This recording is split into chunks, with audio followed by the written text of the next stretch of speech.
All right. Hello, everybody. Laura Victoria Award in Inner Outer Space Harmony, which is kind of a mixture of Laban and different somatic practices using a lot of continuum and breath practices, things that I come across in my life.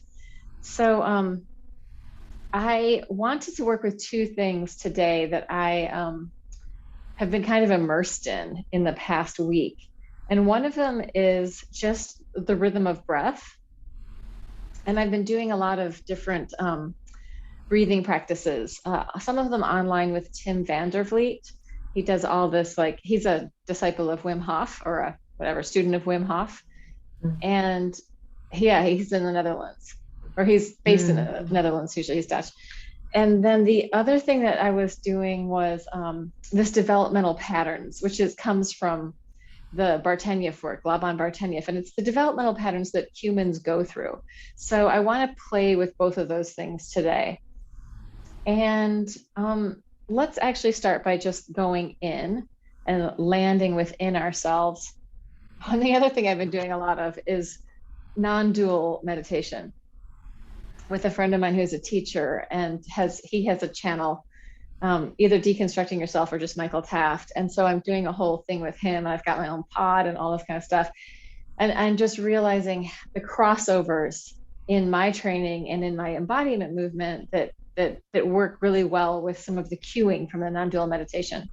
So one of the big things is the idea of not trying, of not grasping, of letting go and just being. So it's a very sort of Taoist, like do nothing, accomplish everything type uh, philosophy. And I think it's really helpful for me. It's been in my own explorations of movement that when I'm deeply involved in moving and following movement and being in the internal space, then I start to see and feel tension patterns. And I'm like, oh, there's something over here. I can let go of it. My awareness is usually traveling in one place, and then the tension pattern arises, and I notice it from somewhere else, and I think, oh, maybe I can let go of that. So if we think of the tension pattern as being something that we've naturally learned to hold, and all we're doing is just opening and letting go. So the act of letting go or releasing is actually not an act. It's not a doing, it's an undoing. So it's this kind of opposite idea. So let's start with, let's use the theta breath. So it's a regular inhale through your nose. And the exhale is like a very distilled, tiny little bit of holding. So it slows down your exhale. And when I do it, I can hear a sound inside my head that sounds kind of like an outer space sound. Like, yeah, what would it sound like if I was on the moon or in the rings of Saturn? I'm sure that they could be different noises, but let's imagine it's not too loud, but it's a spacious sound. Walter, have you done that with us before? Have you been here for for Luna breath before? I'm not sure. Okay, I think you might, it might, I don't recall. I know that both Quentin and Peen have, but sometimes it's a little bit elusive. If you've ever done yoga, there's ujjayi breathing, which is like this. You're kind of clamping a little bit. If you Mm. took that clamp and then just lightened it up to just the tiniest, like homeopathic version of itself, so like a millionth of a percentage, whatever, that would be The nose kind always. of, what's that? The other breathing I've done is in through the nose and out through the mouth as if blowing on a flame. Right. But this is This different. is going to be in and out through the nose. Hmm. So it's in through the nose. And then the out could almost just be like you're hearing the sound of your exhale in your own head. That might be the easiest way. Or if you imagine that you're making a ha, but you're not making a ha. So you just imagine the sound of ha and then listen to that. So let's use that as our model for working with Luna breath. I'm just going to mute you all because there is a little bit of feedback happening.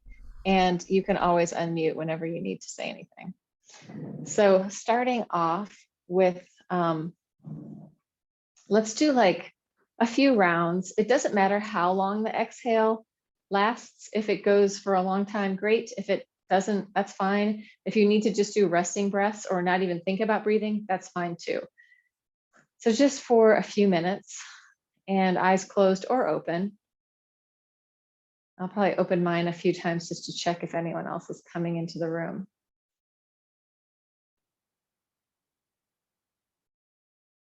Allowing ourselves to settle in and to settle down and to let the breath sort of just drop us down into ourselves.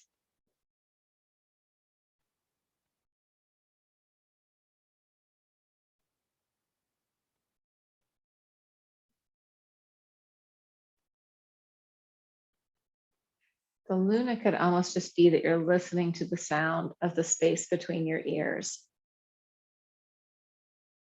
on the exhale.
So if you have done non-dual meditations, and if you are familiar with that, it's shamatha on that breath, which is practice of just bringing your focus to that place, feeling that breath coming and going. And for me, with the Luna breath, it was the first breath that I felt like I could really just tune into, and I could spend time really focusing in on it because it's just that tiny little sound, and feel, hear, sensing where that's happening and how it comes, how, well, it's really on the exhale. So the inhale is just a regular inhale, and the exhale is that focus on the Luna.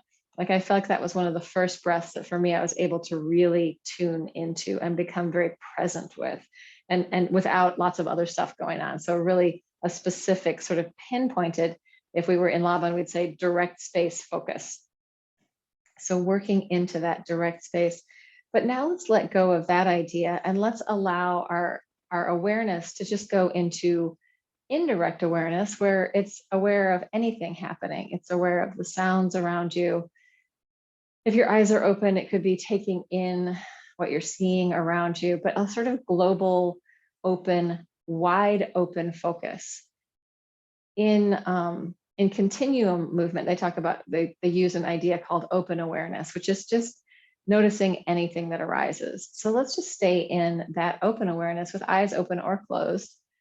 So if you want to feel the open awareness more in the physical sensation in your body, maybe eyes closed. But if you really want to open up the open awareness so you are a part of everything, maybe eyes open for that.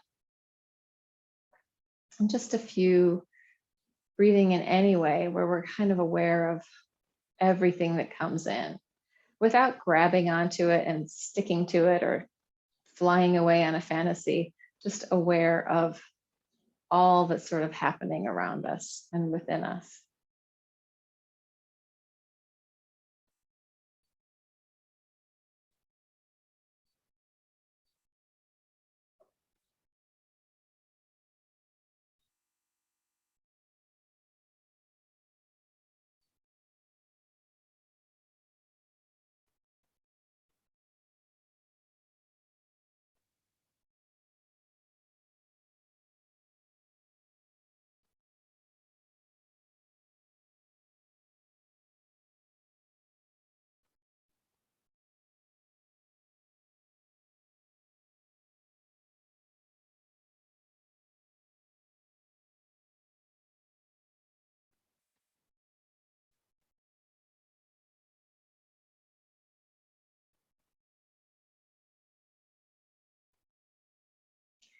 And then our last little session of this, and this is all very short, is just going to be being in the presence of yourself and your awareness without actually grabbing onto anything, if possible. Just being in the ground of being in your body, in It doesn't mean that nothing's happening, that nothing's floating by, that you're not feeling or seeing or hearing or anything. It just means you're not grabbing onto it. So if you feel like you've connected to something, see if you can just let it go. Or if you feel like you've latched on and traveling away with the car of a thought or the airplane of a feeling or the whatever, just come back into, let that thing travel away and come back into whatever it is to be inside your awareness.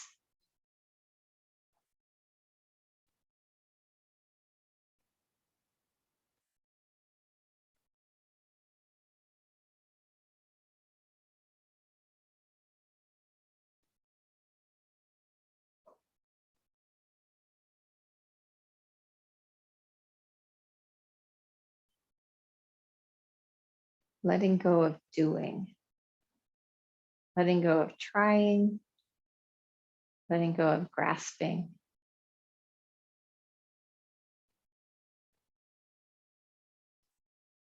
And maybe coming into, the invitation is to coming into a place of trusting, where you can trust that whatever you're doing, that's what you're doing. And hopefully it's not doing.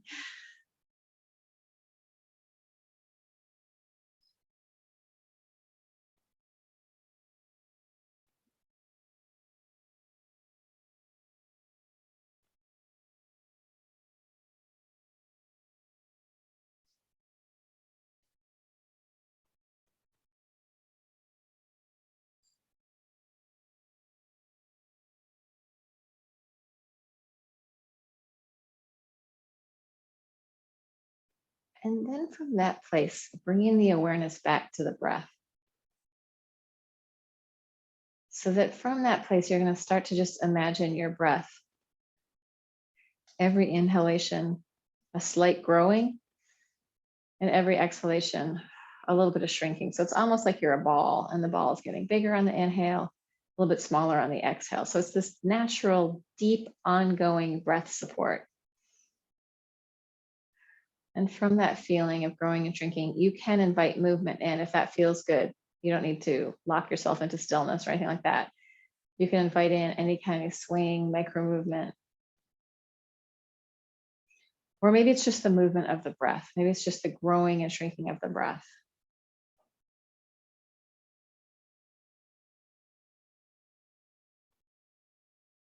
And inviting in like this entire body cellular breathing with that breath. So it's happening anyway. You're just bringing it in into awareness or even into an imagination. Cellular breathing.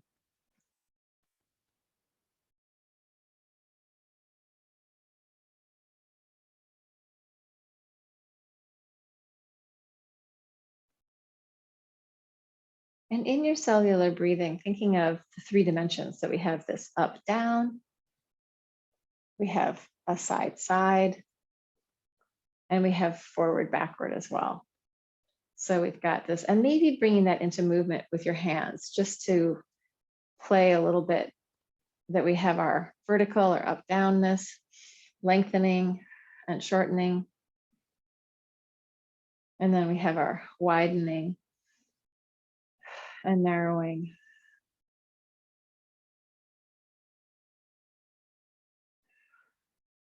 Really moving with the breath. And your breathing tempo may be different than mine, so really go with what feels good to you.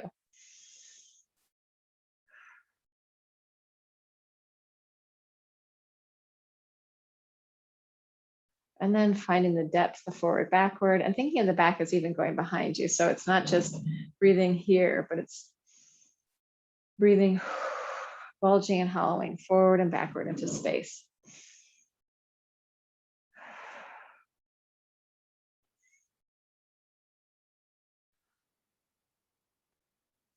And then allowing it to be super 3-dimensional, like a big ball, or even a free-form shape that's getting bigger on the inhale and smaller on the exhale.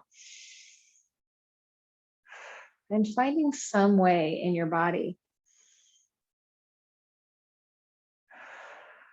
to expand on your inhale and to come back in on your exhale. It doesn't have to be huge. It could be very small. It could just be the diaphragm, the belly, rib cage, lungs, or it could be with your arms. But this deep shape flow of our whole body, shaping and flowing, this underlying deep support that's always with us, growing and shrinking with the breath. And we could start to think of it as being radiating away from our center out to our periphery, to our fingertips and toes, and then coming back into center. So it could be like reaching all the way out and coming back in any way. Or it could just be reaching a little bit, but coming out to those tips of the head, tip of the tail, fingertips. So we would call this core distal, navel radiation radiating out from our navel and coming back in, almost like a starfish or a jellyfish. We're expanding outward and then coming back in, very three-dimensional in any way that feels good and interesting.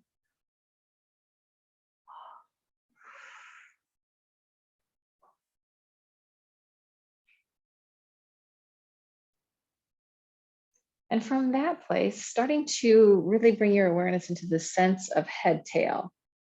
So the tip of your head to the tip of your tail. And you can even find your tail right down there, tailbone. And just bring your awareness from your head to your tail. Spinal movement, head to tail. And as we're in the movement of that, just allowing fluidity through that whole spine. So the metaphor of the river of the spine, which I got from Liz Koch, who's amazing. If you ever get to study with her, do it. Yeah, this river of the spine that's just trickling through. So finding some fluidity, some micro movement as we bring this head tail connection online.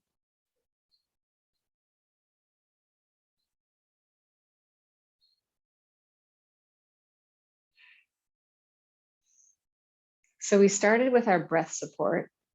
We moved into this core distal relationship, and now we're in this head tail relationship, head to tail, up to down, which if we were standing would be very related to human verticality, right? We have a lot of easy relationship with up and down. If we're laying on our floor, we can still do head tail in different ways. And we're going to start to move this. You can get up and move around. You can stay seated, whatever feels good to you. But we're going to start to move with like upper versus lower, like really big upper versus lower, which could be standing. I'm just going to show you different ways of finding that. So like I could be here, and this is an upper versus lower pattern, right? Babies probably going to start with this, rocking, and then some spinal extension as they develop their head tail. And then the next thing will be sort of push-pull patterning, upper versus lower. This is called in Laban homologous movement. It's not just Laban, in developmental patterning, upper versus lower, which is that extension of the spine. Most of it is happening in the sagittal plane. So we've got, in the sagittal plane, we have forward, backward, and we have up, down. Like a somersault is an upper versus lower pattern. Head to tail, moving into upper versus lower. I could do this here. And notice as you're doing this, if you feel like you want to twist or you want to change the pattern from upper versus lower, just noticing how that's coming in and landing for you. Homologous movement, upper versus lower.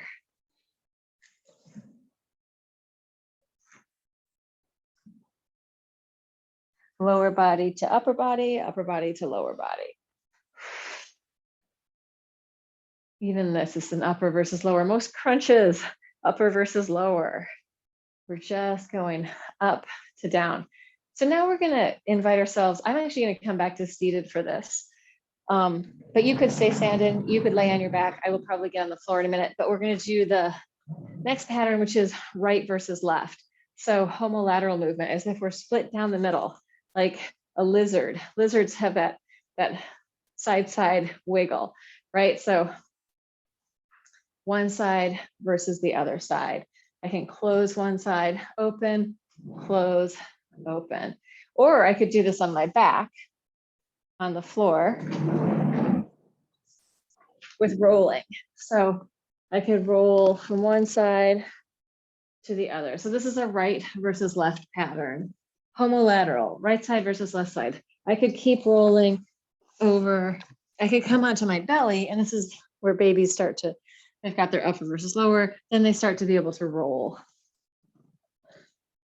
Rolling from one side to the other. Yeah. A chaîné turn in ballet is a homolateral pattern, which is basically like if I was standing on my legs, this would be a chaîné turn. One side, the other side, one side, the other side. So that is right versus left. And there are ways like I can get around with just those two patterns, my upper versus lower and my right versus left. There are ways to locomote. I could locomote in my upper versus lower, pushing, pulling. I can locomote in my right versus left, rolling. So if I was seated, I can just do something with one side of my body and then something with the other side of my body, or one side, the other side. Homolateral, exactly. I could also cross. Oh, actually, once I start to cross, it becomes a contralateral pattern. So let's go to the next pattern. So the next pattern is, and this is really developmental patterns that humans go through. Like first it's breast support, then like baby navel radiation, where things are just going out and they're usually coming back into their mouth, right? Reaching out. They have all these responses to look for the breast, to look for the nipple, for their head. So often things are coming in to be tasted and tried. So that first one, breast support, second one, navel radiation, core distal, center to edge. And then the next one is pushing pull, upper versus lower, which even this is an upper versus lower. This is an upper versus lower. This is still upper versus lower. And then side to side, rolling, one side to the other, homolateral. And then the next pattern is contralateral, cross-body movement. So walking, cross-body movement, opposite arm to leg, crawling, cross-body movement. We've talked about this before. I know I've done this with Peen before, but I think we're just doing it more now. And then sometimes you see, yeah, people that like, or moves that are the same arm and leg. And that would be the homolateral movement. Contralateral movement, homolateral movement, one side then the other.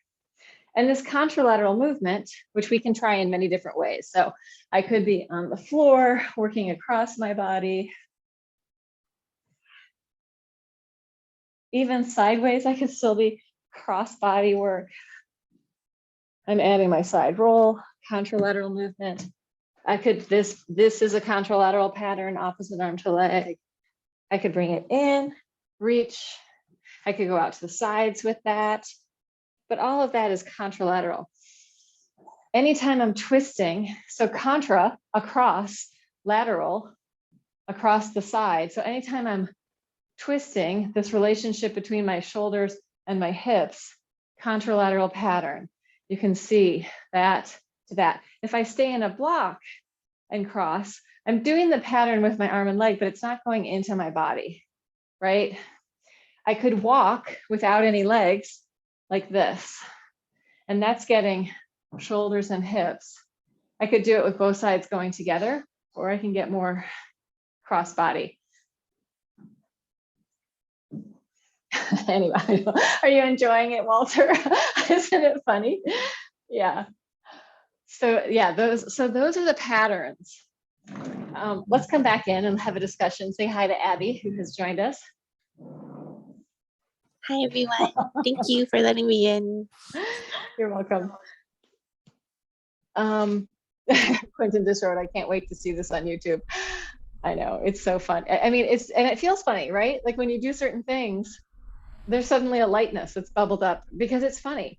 I don't know. I feel like that's, people are so often afraid of looking like fools. And I'm like, embrace it because it makes life so much easier and more entertaining. Like it just embrace the fool, like that archetype and being foolish, because you will have so much more fun if you're not trying to take it all too seriously and rigidly. Like let go of some of the armor and be foolish. I was laughing because it was so complete. I was thinking of this class at dance camp, and it expanded to an hour and a half, really. Just what you were doing, leading people through all these motions would be, I thought, it would be wonderful. Uh, but as you were doing it, and then we do this, and then we do this, and then I said, I just decided to watch because it was way too fast for me. Yeah, and I'm a total speed demon. Like it has to be said. A lot of times when we go into these more somatic, parasympathetic, rest, digest, soothe, subtle states, it's much slower. Oh, yes. And a lot of people have a hard time connecting movement and sensation with the verbal, with saying anything. Like a lot of times I'll ask, well, how is that processing? And because we don't spend a lot of time feeling deeply in our body, it's not usually that accessible for people. So I'm certainly an acquired taste. And always feel free to just watch because you'll learn a ton just watching. And also, when we think about doing the movement, even if we're not doing the movement, a Yeah. part of us is doing the movement. So the imagination is huge and important. All right. What Also, else? Everybody else. the Go ahead. the complexity, the way you really worked it out, and then you did this, like when you were doing contra and homo lateral, and then you went. I forgot what you did. You crawled. No, you scooted backwards on your back. That was really neat, and that's when I started laughing. And then showing the various, the I can't even remember what you were doing, but the various ways you could do all these things, which are very important. They all have to do with locomotion. They all have to do with getting from here to there, to getting the world, and it just is so complete. I said, this woman really knows what she's doing. That's the funny thing. I actually do.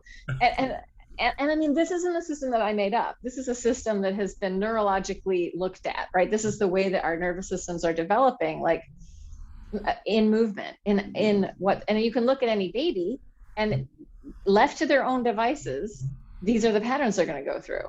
But like there were the Native American or indigenous people who used to strap their baby to a board and like put the, have you seen that? Like so they didn't move hardly at all. And then there's also the containers. These what people do now, put your baby in a little bucket seat because they'll be calm. They won't move. And it's like it's the worst possible thing you can do for your baby is like immobilize them. They are meant to move. And all this ADHD and all of these like attention problems, it's like don't we need to just move more? Like not that I'm a doctor and I certainly don't know, but I think I know so many kids who have been prescribed stuff and I'm like just let them run around. People can't handle their children's energy because we've all been so contained. Yeah. Anyway, no judgment there, except for a huge amount of judgment. Sorry.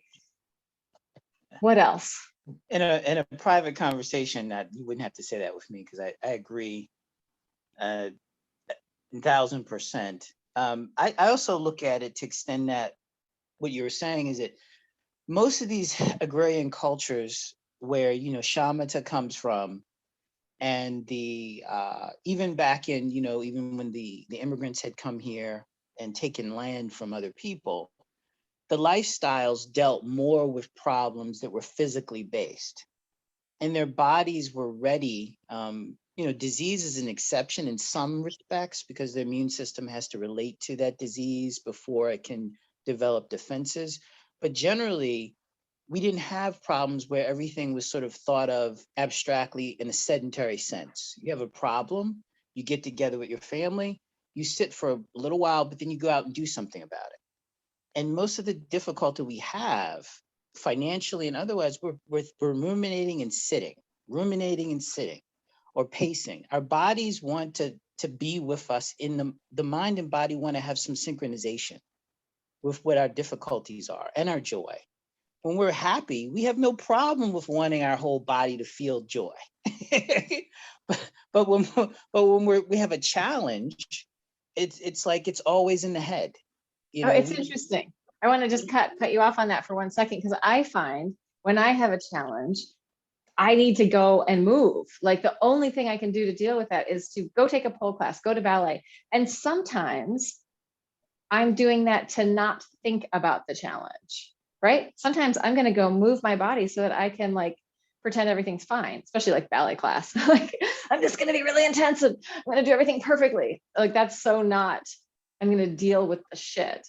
But for me, like if I'm going to really deal with something, it's usually a walk or laying on the floor and mobilizing and just feeling into it. And a lot of times there is not an answer that's immediately available. Like it takes time. We have to be with these problems or emotions or grievances or anything for a while before they process through. And saying that, like being a body person who's doing all this work, like when I have an issue with somebody, something happened,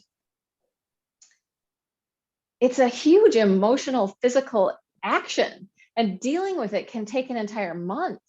Like, you know, just dealing with my own feeling about something. If I feel something was wrong or, you know, didn't go right. And yeah, so I mean, we have to have such a tremendous amount of empathy for ourselves and for other people, you know, being humans in body on the planet right now. Like I don't think it's an easy thing. So I cut you off, Quentin. You want to continue? Yeah, I mean, you did your own extension into your own personal experience, maybe not the details of it, but similarly. But the other thing is someone who's depressed, who's not doing that, it may take Zoloft in 7 months and a therapist. A month would, to a lot of people, getting over something in a month is like. I'm not talking like a breakup of a marriage or anything like that. Like, No, but I'm talking but about like hey, small things. there are people who get depressed for a whole bunch of small little cuts, you know, Yeah. for all kinds of reasons. I just feel that I go through my day, and I've talked about this in meditation class as well, is that I ignore the small pains because I think I can handle those. I don't want to examine the small things. I just ignore them. And so when the other pains come, I'm not ready to handle them. You know, whether physical or mental, emotional, I don't want to handle them, but yet I ignore all the small discomforts. I don't use micro movements with those. I just ignore them. But what if I attend to things much more using the least amount of energy that I can? Like with the breath you were giving us, like I felt my body this time with the Luna, I felt it cooling down. And I realized before I came here, I was dealing with some financial stuff I didn't realize. And they talk about this in Buddhism too, about cooling down the body. But my temperature was hot. I wasn't really angry, but my body was hot. The place temperature wasn't hot. But once I started doing the breath, I really felt the body just starting to cool. Yeah. And Right. I And wasn't aware of it before. yeah. Well, thank you for bringing that up. And also talking like Liz Koch has just done a whole thing about talking and the continuum people also, there's a bunch of them, like just talking about how micro movement has a way of processing a lot of, let's say, micro pain or big pain without, and it's great if you can do this in conjunction with a therapist or in conjunction with whatever support systems you need. But I think we can't all afford all of that stuff. Like therapy is a entitled, you know, for most people, like you have to have money for that for most people. I mean, there are some resources if we don't have money for things or if we're low income, which actually I am, you know, surprisingly, I have a house and all this stuff, but somehow things come to me, but it's really weird. But there's not a lot of resource. So I mean, but for me, I have to say there are a few things that one of them is just coming in and also coming in community, right? When we do this together, I'm here with you guys, it's shifting something much bigger than me just shifting myself. So let's go to Peen really quick, if you want to say anything, Peen, and then Abby. Yeah, well, what I do when I'm stressed or I have emotions, I go and do transformational breathing. But lately, normally I would go in bliss and go high on my oxygen. But now lately I do it more, I stay more aware, and that's helping me also a lot to stay with the breath. And I put my hands on some points that I know that are stuck, like the liver and lung are not connected. So I put my hands and breathe in that, or put them on my kidney meridians, and that's helping me a lot to go. And I saw a beautiful bird. I think it was a swan, but I was not sure yesterday. And when I'm breathing, I saw this this swan like went up and down and up, and it was beautiful, like the movement, like slowing down and just be aware. It was, yeah, it was cool. Nice. Yesterday I was in a funk. I started off good, got into a funk in the early afternoon, and then I just went swimming in a lake. And like within 5 minutes of being in that water, all the stuff had washed away. I'm like, I am here and it's gorgeous. And like, how can I, anyway, Abby, how about you? Anything to say? Okay, my eyes are just stars when you said that, swimming in the lake and just everything is gorgeous. Well, thank you so much. And also thank you for all those who shared insights and also the text to self. I wanted to add, and I wanted to jump on the conversation you're having with Quentin about movement. And I came from a session about self-talk. And it's amazing that of all the resources they said, none of it had to deal with movement. It was all like, well, you just change the way you think, just change the way, you say words to yourself. And I'm like, well, movement really helps me. And I also did your 15-minute movement class, which the next one I wanted to do was your micro movement. And I just think that there is something about movement when you just like analyzed all the baby movements, the part where you got to just babies bring things to their mouth. I'm like, maybe that's a self-soothing thing. That's why, I like to eat. What do you think And I took a smoking is cold about? bath. Sorry. Yeah. What do you think smoking is about? Like, Oh, it's this, yeah. right? Chewing gum. Oh, yeah. Nourishing ourselves in some way, Or I mean, trying. yeah, exactly. Yeah. Sorry, I interrupted you. Go ahead. Oh, no. I really appreciate that. And also I did a Wim Hof thing with like just having a cold bath in the morning. And like you, wow, everything just, melted or fell into the right places and didn't seem to be exaggerated at all. So, and coming into a place where hearing your voice is definitely one of those things too. It moves me. I'm being moved by your voice. So thank you again, Laura V. Ward. Thank you, Abby. Well, it's the same for me when I take my teacher in the city, my continuum teacher, Mary Abrams in New York City. The second she starts doing the breath practice, I immediately just drop into a somatic, like a parasympathetic rest and digest, soothe, settle state. Like I hear it and I'm like, and it's that is the thing about the field that we are all in together. But when there's certain things that can just knock us there, it's like Pavlov's dog. Oh, I hear this thing and I know my mouth starts to water, right? Or whatever it is. Yeah. Okay. So I want to take this and move with it because we are close to the end of time, which is kind of crazy. And I'm super grateful for you guys for showing up. And I wanted, this could be done. I'm going to do it standing and walking, but it could be done. We sort of did it in the beginning with movement that you're going to inhale on one and exhale. Yeah. Positive Pavlov's dogs were all salivating. So this is what I'm going to do. And I learned this from Matt. Oh God, I want to say his name is Matt Shearing, but I'm not sure. But he's a Systema teacher in England. And I did a session with him recently. And it was that you're going to take one step, inhale, one step, exhale.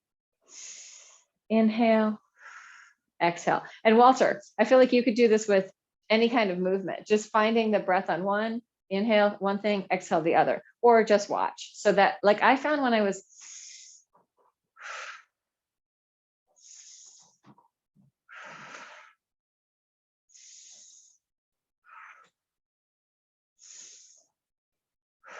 and then you can try to do it with two.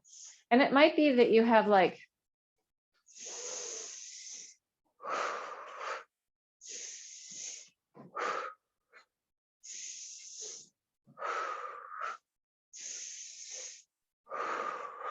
and let's go back to one. And the one can be more like, there's like actually in them, it's almost like you can sip it in. So it could be like, or, so if you were to go faster, try and go in through your nose and out through your mouth. Exactly. Nice movement, Walter. I love it. So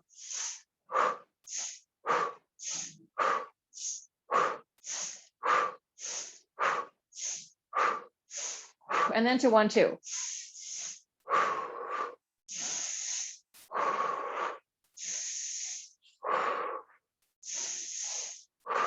And then 1, 2, 3.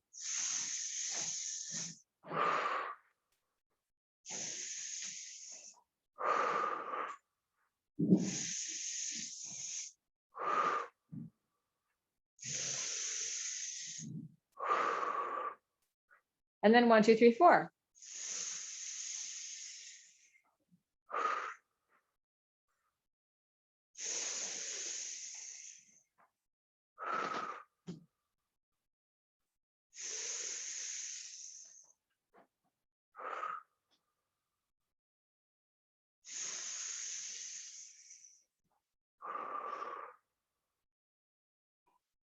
So we could continue going with this from like up and down and up and down. But what I want to do is, instead of doing it with steps and walking around, I really want to do it with your awareness and your movement. So I could be like, I'm going on a 2, like.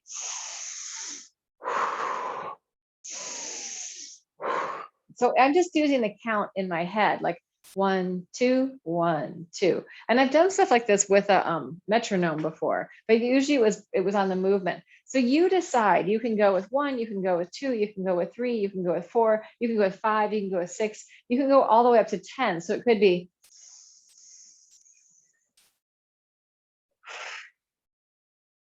That's only 5. I have a hard time with my inhale getting bigger than 5 or 6. So you can play with it, see how long you can take with your moves, but do a move and then switch the move. So it could be, and try different tempos.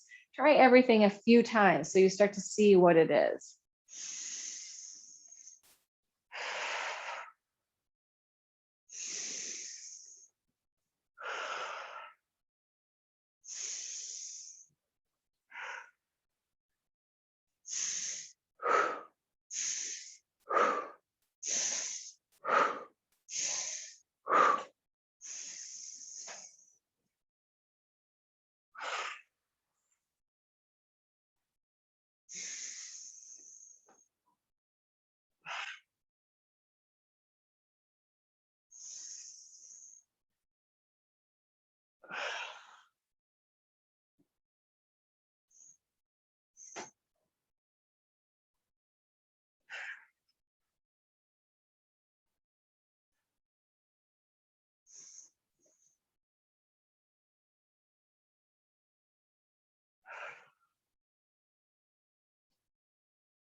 So first we did all that developmental patterning. Now we're going with this breath. Now we're going to play with it a little bit more, but start to notice, what patterns are you putting together? Like, are you doing an upper versus lower, a right side versus left side, or a cross body? What, like, are you twisting? If you're doing a twisting thing, it's usually cross body, just so that's one way of extra knowing that. So playing again with the different breaths, see what length of inhalation, exhalation feels good, and where you want to go with that. Like, where does it feel good? Like right in front of you, or on, use the space to decide what is interesting, and try to keep that rhythm. So you've got the breath making a rhythm.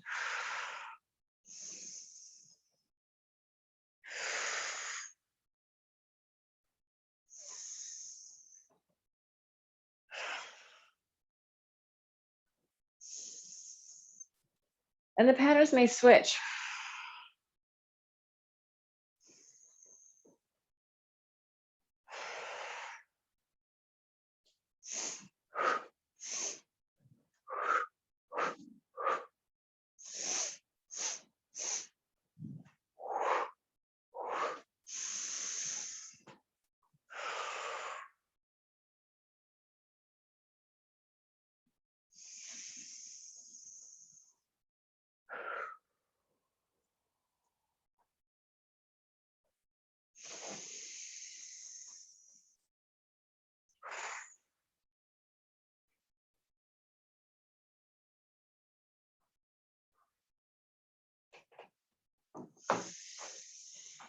Couple more minutes of this. Just checking what your preferences are today. And maybe they're really meandering all over the place.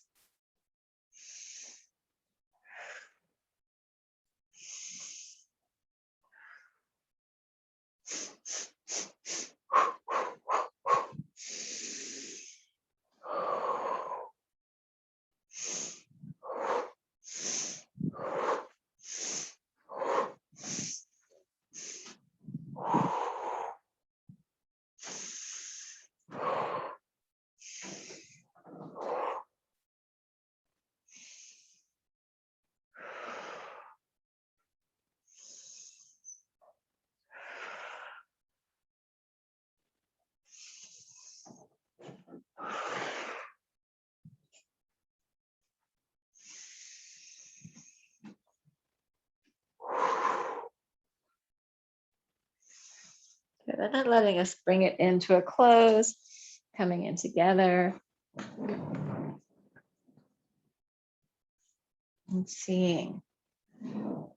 Yeah, lots of activity in the chat.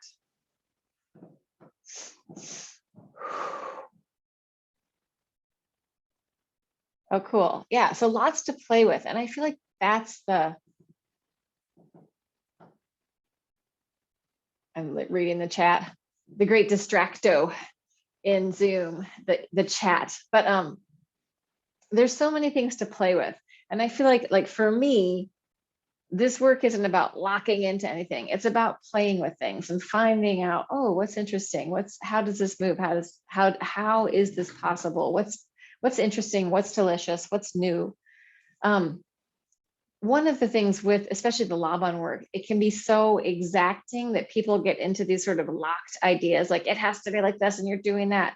So sometimes that happens too. Just so you know, that community can be very discerning, which can feel kind of awful sometimes if you are the person they're aiming their discernment at. Anyway, just to share that, I think all communities have their shadow sides, and when we get into specificity, sometimes it gets a little rigid. So what did you guys notice? The only thing I want to say about communities that my belief is the only good system is a sound system. So that's what I always say. That's very funny. Yeah, because it's made up of people, right? And people have all sorts of levels of stuff going on. Walter, how about you? I know you're kind of in and out, so it's up to you. You don't have to say anything. Oops, I have to unmute myself. Oops, she heard everything I said. I was in and out for a number of reasons, because I actually have a band that plays at the local farmers market, and it's supposed to rain. We weren't sure, and then something else. We had to get it all arranged about now. That was the call for that one. I found just sort of being around the group connects, and I wasn't so much. It was a little too strenuous for me what you were doing, so I just did my own sort of in concert with you, and it reminded me of Lepkoff, Danny Lepkoff.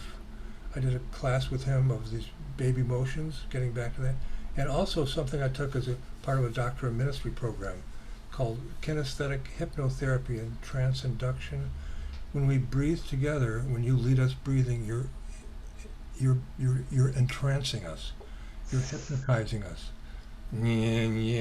Very simple way. It's like when you're driving someplace and you find yourself someplace you didn't want to be or didn't expect to be.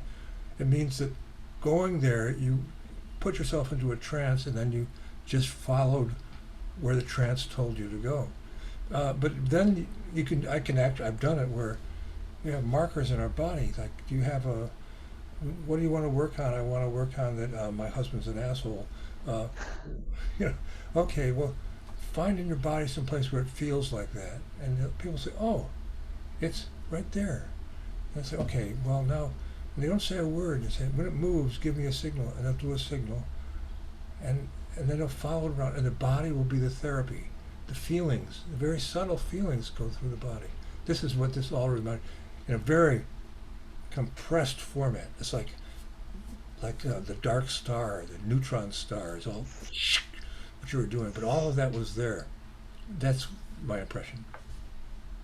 Cool, thanks. Quentin, Abby, anything to say?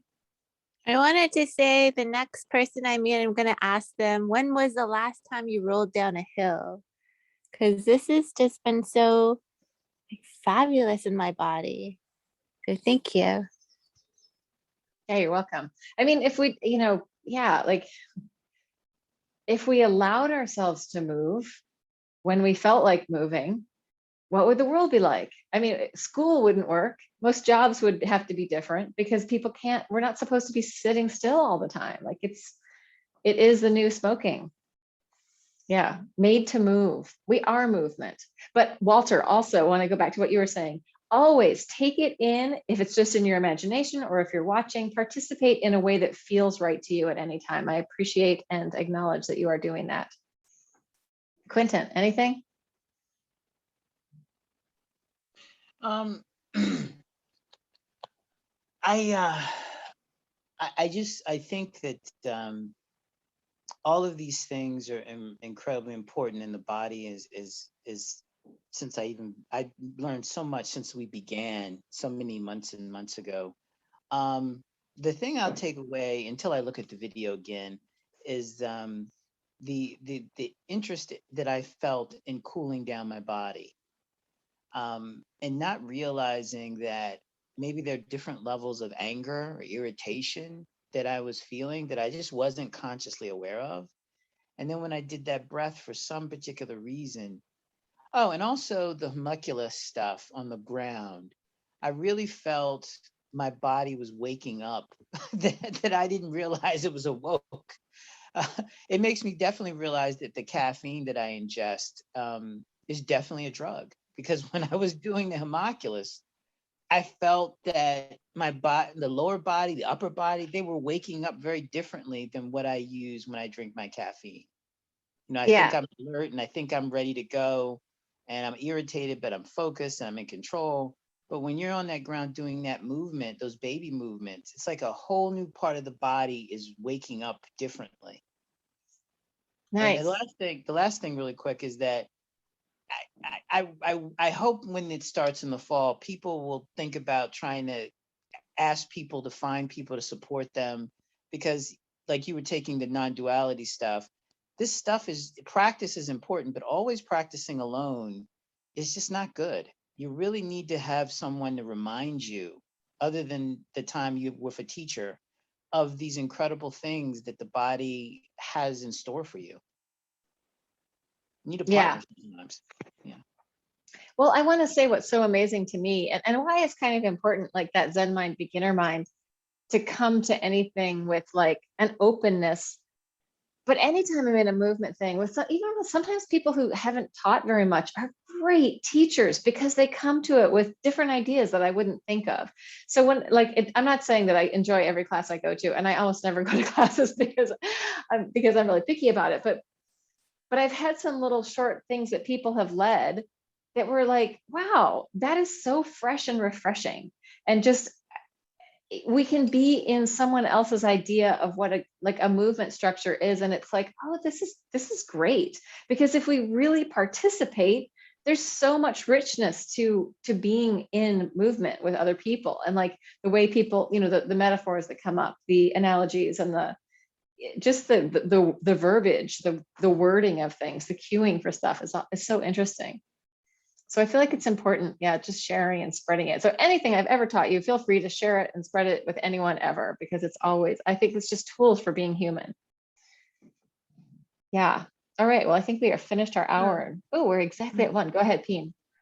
Actually, I did that today. There was a lady and she was so stressed out. And I told her what you were telling, just move, small movements and move slowly. And then that try that. And so I took, well, that was my version for her to make it very simple. But I thought it might be helpful for her because she had so much pain. And I think it's all gallbladder, liver thing, but I think for her it's, yeah. So yeah, that was very nice to bring something that I've learned from you just in a small way to someone.